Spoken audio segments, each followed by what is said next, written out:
Welcome to War Room, the official podcast of the U.S. Army War College online journal, graciously supported by the Army War College Foundation. Please join the conversation at warroom.armywarcollege.edu. We hope you enjoy the program. Make sure not to miss a single podcast and subscribe to A Better Peace, the War Room podcast, at iTunes, Google Play, or your favorite subscription service. The views expressed in this presentation are those of the speakers and do not necessarily reflect those of the U.S. Army War College, U.S. Army, or Department of Defense. Welcome to A Better Peace, the War Room podcast. My name is Bob Bradford, and this is another episode in our special series, How Should the Army Run, or H-STAR. Today's episode is about how the Army gets ready for the future. How does the Army get the tools needed on future battlefields into the hands of the warfighter? Today we are joined by Lieutenant General Ross Coffman. Lieutenant General Coffman is currently the Deputy Commanding General of U.S. Army Futures Command, and he previously served 4 years as the Director of the Army's Next Generation Vehicle Cross-Functional Team, an organization established by the Army to accelerate and synchronize capability development processes for armored vehicles. Welcome, General Coffman. Thank you. I am so fired up to be here. How the Army should run. This is going to be awesome. We got so many topics. We got so little time, but if anything can come out of this, it's going to make our Army better, give people pause to think of new ways to cut through bureaucracy. Let's get after it, and let's really try to help our Army through discovery over the next 30 minutes. Thanks, sir. Also with me is the Army War College's own Professor Lou Yuengert, the Professor of Defense Leadership and Management and the editor of How the Army Runs, the authoritative reference publication that describes the Army's processes and organizations. Welcome, Lou. Thanks, Bob. And I'm really excited to have General Coffman with us, and he's holding up How the Army Runs. Isn't that great? General Coffman, you've been a key player in the Army's system to design, develop, and field capabilities that the Army needs in the future. Arguably, Futures Command and the cross-functional teams were established to fill a gap in the Army's old process. Can you describe that gap and how Futures Command is trying to fill that gap? Yeah, so first of all, let's be clear. Prior to Army Future Command, there were no communists in the United States Army. But over time, what had happened is the requirements writers would take anywhere from 4 to 7 years to write a requirement, get it approved by the Chief of Staff of the Army, and then would hand it over to the acquisition professionals, and they would take 5 to 7 years to develop a solution for that requirement and deliver a low-rate initial production solution to the Army. And oftentimes, the user community was shocked. They were flabbergasted that this was the solution. And the reason why is that there were not soldiers in the loop through the entire process. We didn't do soldier touch points as often. We didn't have a hand-in-glove scenario where the requirements owners went from supported to supporting the rest of the process. So we threw it over the transcom. We got whatever solution was developed that met every requirement, and it was at best unsatisfying. And at worst, we had failed programs. So if you look at the track record of our requirements community and getting actual equipment into the hands of our most precious resources, our women and men, we were not batting 1,000. And so Army Futures Command was stood up to husband the requirement from concept to delivery and walk through with our acquisition professionals, with the Army staff, with the other ACOMs, walk through the process of all the way through an AROC to an acquisition decision and to test, so that a general officer was keenly focused with the proper authorities and access to ensure success.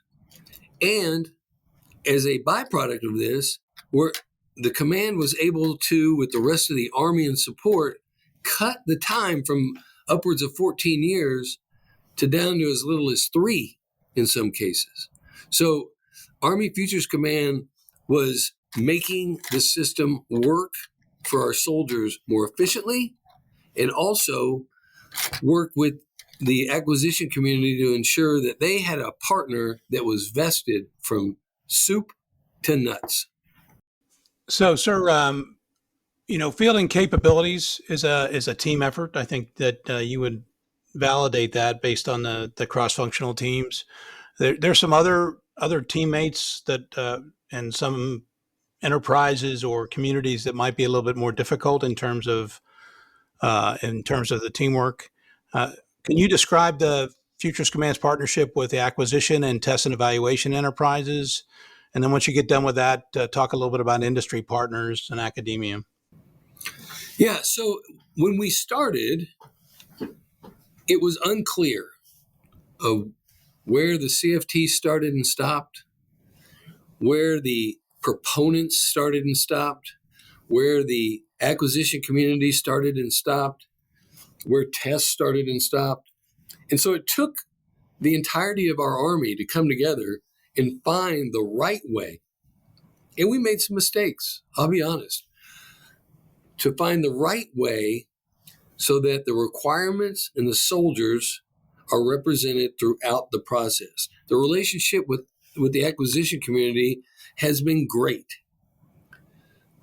The ability for me as a CFT director to walk a few number of steps down the hall and talk to the PEO face to face and say, hey, I've got a good idea. And then that PEO looking me in the eye and saying, that's not a good idea. We've tried that 6 times before. Okay, and now I go back and we start looking at it. Or the PEO to walk to us, or the contracting specialist to come. And the lab. So being in Detroit next to the lab, contracting, TACOM, the PEO, CFT, all in one location, and where you stand is where you sit. And it's been hugely beneficial. Now, not all CFTs are in that situation. If you look at Fort Sill, Oklahoma, where we've got our air defense effort, as well as our long-range precision fires effort, they are hand in glove with the proponent because the proponent is located right next door. And they have to work extremely hard to maintain a good relationship in Detroit, where their PEO is located, okay, or in Huntsville for the air defense community. So that takes additional communication and additional effort. It's not bad, it's just different. And that same thing is true up in Detroit. We had to work very hard to communicate and cooperate with the proponent at Fort Benning. And then when you talk about the science and technology community, that has been a huge success of unifying the proponent, the requirements writers for modernization efforts, and the science and technology community, so you can see what the future requires and what science and technology monies need to be spent on to attain that for future requirements, future vehicles, future aircraft, future communication. So that whole community of interest has come down to really a tight nucleus in each of the CFT's cases of unity of effort. And then in order to get the academic community and the test community within that nucleus, it's taken a lot of communication with academia. Industry and academia always want to know, what is the Army working on? How can we help? And we have to get that communication out there so that we can clearly define what the Army is trying to accomplish so both academia and industry can help. And the test community, they are wonderful. My initial impression when I came to Army Futures Command was, oh my goodness, the test community is going to take too long. They're measuring the wrong elements, et cetera, et cetera. I was full of bunk. Okay. The test community wants to do it faster. They're looking ways to expedite. They want to ensure that they are a separate party that is measuring the whatever equipment that industry delivers, because they're the last stop before giving a release by AMC to ensure that it meets all of the requirements that we laid out. And if it doesn't, that the Army senior leaders, meaning the Chief of Staff of the Army as the head requirements signer, understands that, yes, this does not meet this requirement, but overall, this piece of equipment is within the spirit and intent of the requirement, whether it be directed or derived. Thanks, sir. Hey, sir, you mentioned the cross-functional teams. The Army stood up 8 originally, and now they stood up another one. Are these enduring organizations? Do you think the Army will have them for a while, or will they disestablish some? Will they establish new ones? How is that organizational structure working? Sure. The best thing about the Army in the cross-functional teams is we have preserved decision space for our Army senior leaders. I'll take, for instance, the new contested logistics CFT. Everybody knows that logistics is important. Okay? Any warrior knows that battles are won or lost on many factors, but always whether or not you have the logistics. You know, you need gas for tanks, you need artillery ammunition, infantrymen need 3 things. They need Copenhagen, water, and hate. You know, you have to be able to put all these things together on the battlefield to have success. And so standing that up made perfect sense.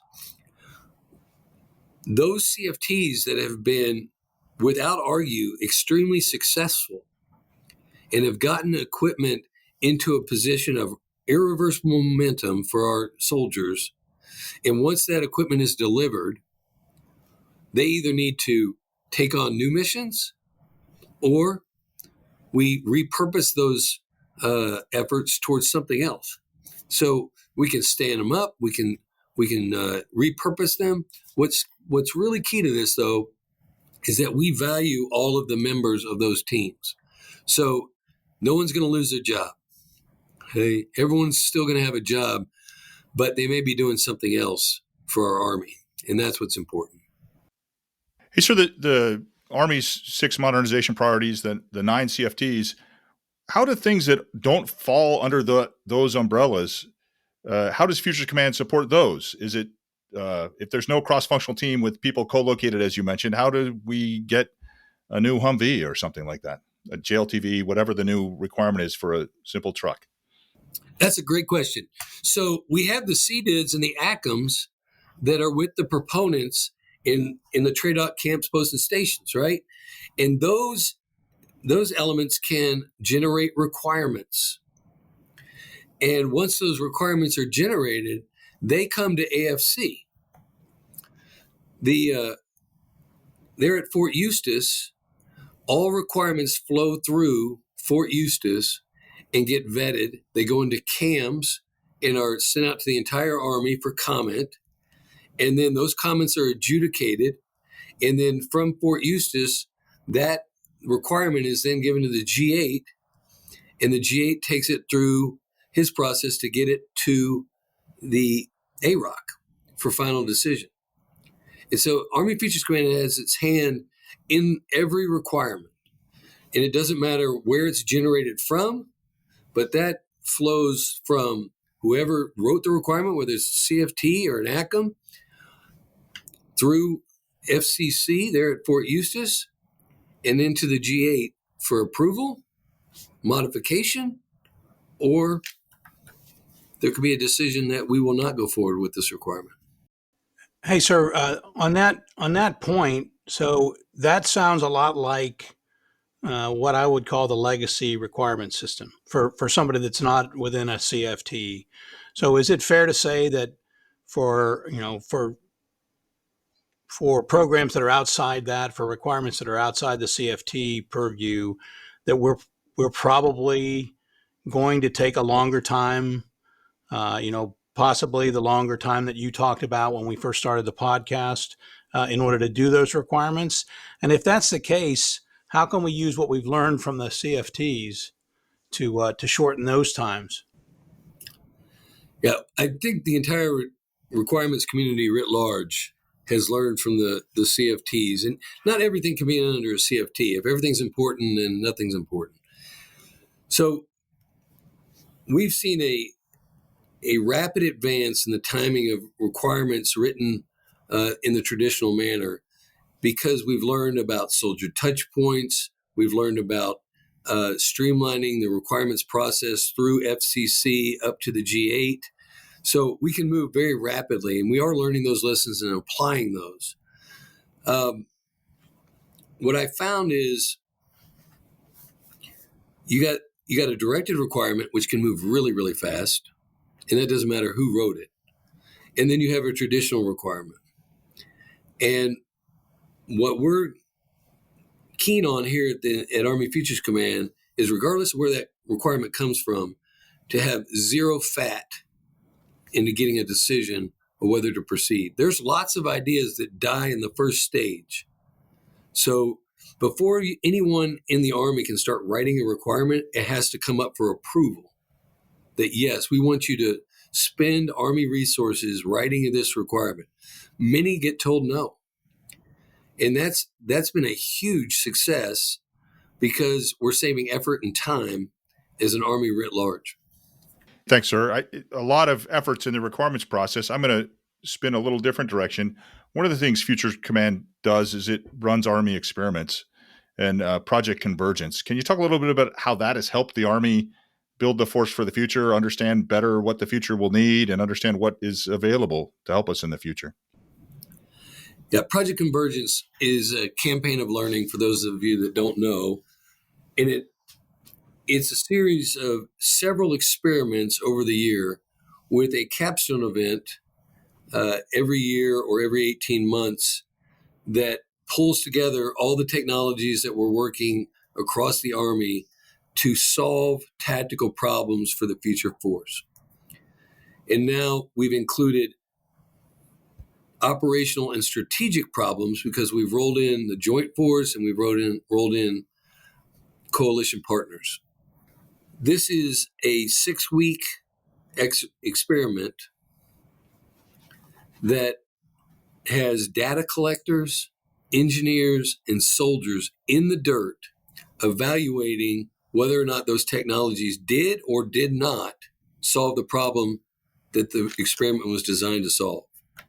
And this has been a huge change in the way we do experiments because we are singularly focused as an Army for 6 weeks on a very short list of problems.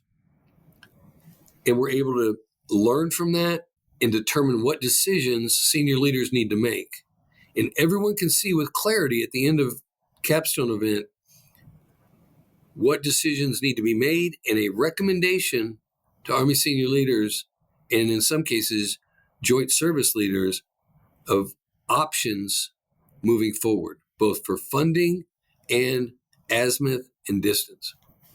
So, sir, for Project Convergence and those kinds of experiments, how has industry played in that? I mean, are we talking about things that are already validated technologies and we're testing them operationally, or is industry showing up with a capability and saying, "Hey, can we play in this? Can we give it a look?" How is that working? That's a great question. Because it is a campaign of learning, the experiment before our capstone event is called Gateway. And Gateway is run by DevCom, and it brings industry partners in so they can demonstrate their technology against a known problem set. And that is evaluated. And some of those go straight into the capstone event a few months later, and others need to mature and develop for the following year or the following year. But we are communicating through DevCom to industry problems for industry to solve for us and come up with technical and sometimes non-technical solutions that can be put in the hands of our women and men in uniform. So it sounds like you're using experiments effectively to learn about the future and to get ready for what's might come in the future. I'm going to ask a little slightly different question. Last winter, I had the opportunity to go and see you in a large part of the Army enterprise there in Austin at the Army Future Readiness Conference that General Rainey and Secretary Bush hosted down there in Austin. Can you talk about the Army Future Readiness Conference and its role and how it synchronizes that capability development for the Army? Yeah, the best thing about the AFRC is it's an Army event. All of the ACOMs are participating in the AFRC. And we host and we bring people together to solve unique problems, one of which is DOT-LOM PF integration. TRADOC leads that working group for us so that we can understand 7 years from now, if we're going to field a piece of equipment to a unit, then we probably need to start building that motor pool today, because that takes about 7 years. And TRADOC does that better than anybody else on earth. And then we have the Army G3 that looks at the rearm process. And we get everybody in a room and we talk about rearm and who's priority, who's going to get what equipment when. And then we synchronize that as an Army. And then we look at mission threads. So if you look at the Army campaign plan, there's really mission threads throughout that have to be solved. And at the AFRC, we look at, I'll give you a simple example. With Intel and Fires, these are all our sensors. This is how they communicate and on what transport. These are all of our effectors. This is how they receive information and on what transport. How do we make sure that those are linked and that when we actually do fire, that the sustainment community understands what the requirement is to resupply the ammunition fired by the artillery? So understanding all of that is a very, very important working group as part of the Army Future Readiness Conference. So it's a huge synchronization event that helps the whole Army run better. So didn't happen the last time we published How the Army Runs, Lou, but maybe it will be in the next one when we talk about it. Yes. So, sir, on that thread, so you've been working in this space now for a number of years. How does the Army need to change either the way they're structured or the processes that they're currently, that are currently in How the Army Runs, for example, to improve our development of future capabilities? We need to continue to focus on our processes to enable that we not only have a plan to plan, we have a plan to decide, and we have a plan to resource. And those are all different things. So what are our planning efforts? What decisions do Army senior leaders need to make and when?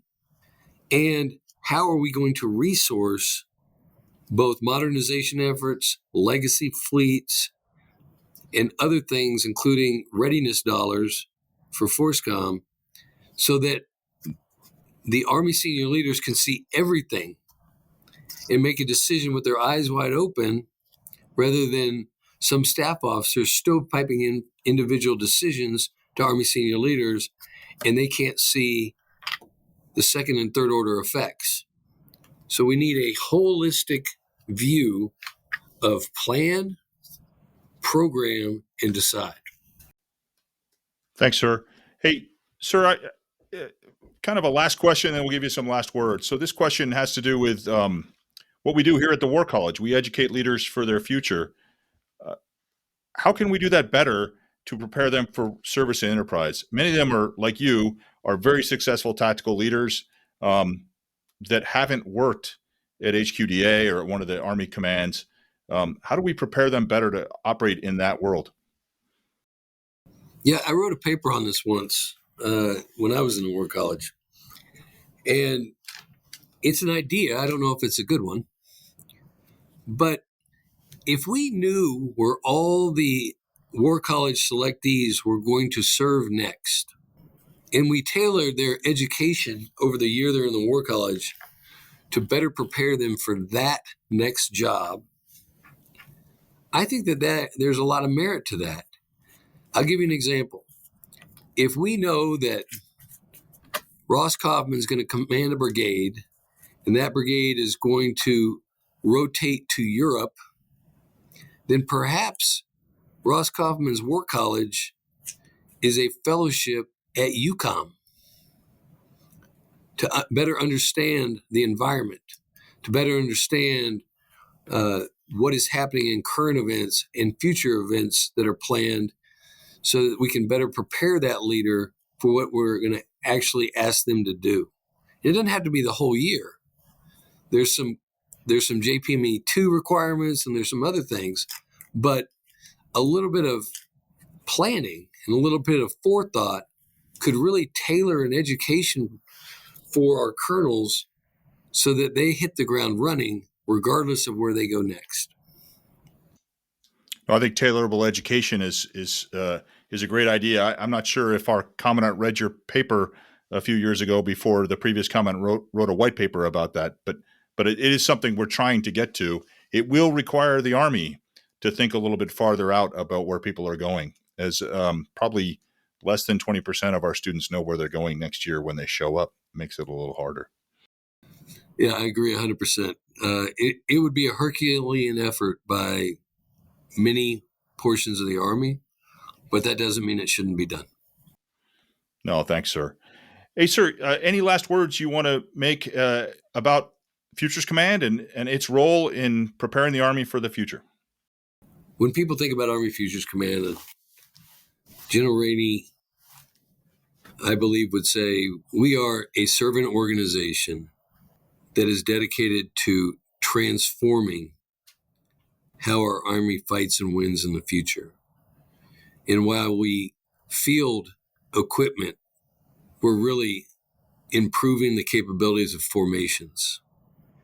And we want to be formation-based as we look towards 2040 and beyond so that we make the right decisions for our women and men in uniform and ensure dominance in any future battlefield.